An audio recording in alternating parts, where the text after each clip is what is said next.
कौगे बाहिनी जीजा दुश्मनवा के लगल नजरिया जे प्यारावा मिटैला कौगे बाहिनी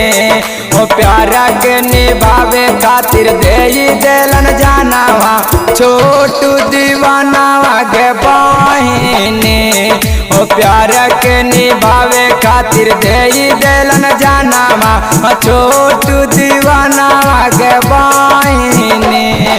छोटू दीवानावा के बहिनी तोर जीजा दुश्मनवा के बहिनी छोटू दीवानावा के बहिनी तोर बापा दुश्मनवा के बहिनी छोटू दीवानावा के ले कौ जानवा जीजा दुश्मनवा के बहिनी छोटू दीवानावा के ले कौ जानवा जीजा दुश्मनवा के बहिनी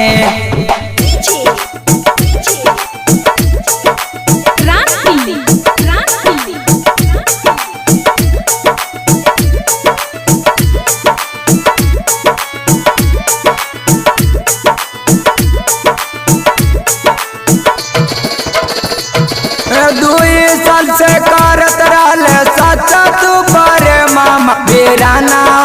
बेलन के बहिनी 2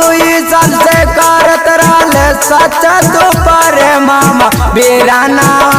बेलन के बहिनी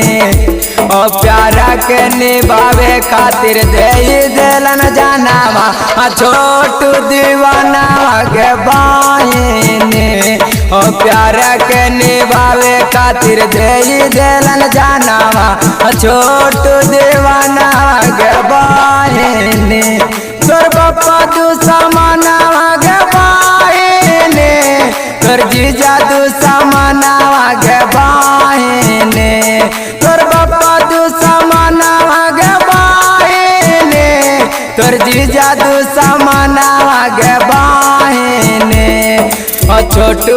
दीवानावा के ले कौ जानवा जीजा दुश्मनवा के बहिनी छोटू दीवानावा के ले कौ जानवा जीजा दुश्मनवा के बहिनी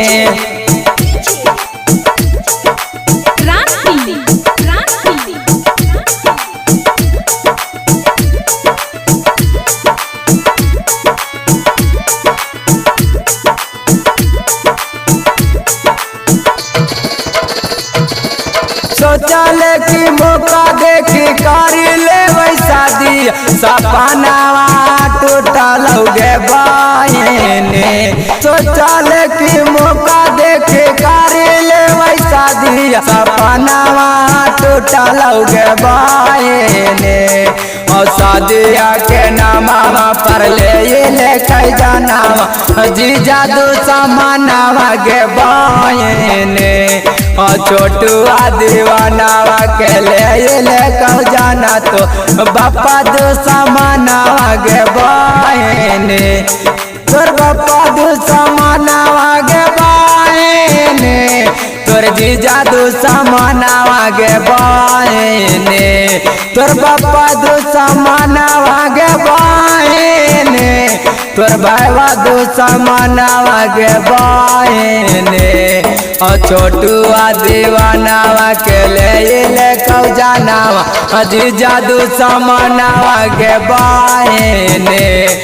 छोटू दीवानावा के ले कौ जानवा भाईवा दुश्मनवा के बहिनी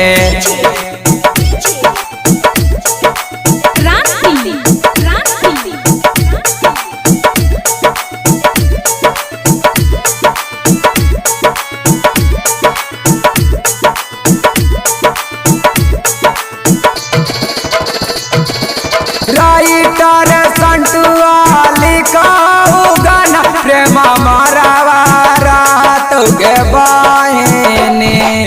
राइटर संटुआ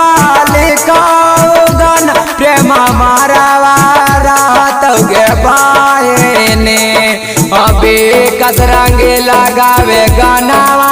जान दुनिया जहानावा के बहने अभी कसरंगी लगावे गानावा जाने दुनिया जहानावा के बहने तोर बापा दुश्मनावा के बहने तोर भाईवा दुश्मनावा के बहने तोर बापा दुश्मनावा के बहने तोर भाईवा दुश्मनावा के बहने छोटुआ दीवानावा के ले कौ जानावा जीजा दुश्मनावा के बहने छोटुआ दीवानावा के ले कौ जानावा जीजा दुश्मनावा के बहने।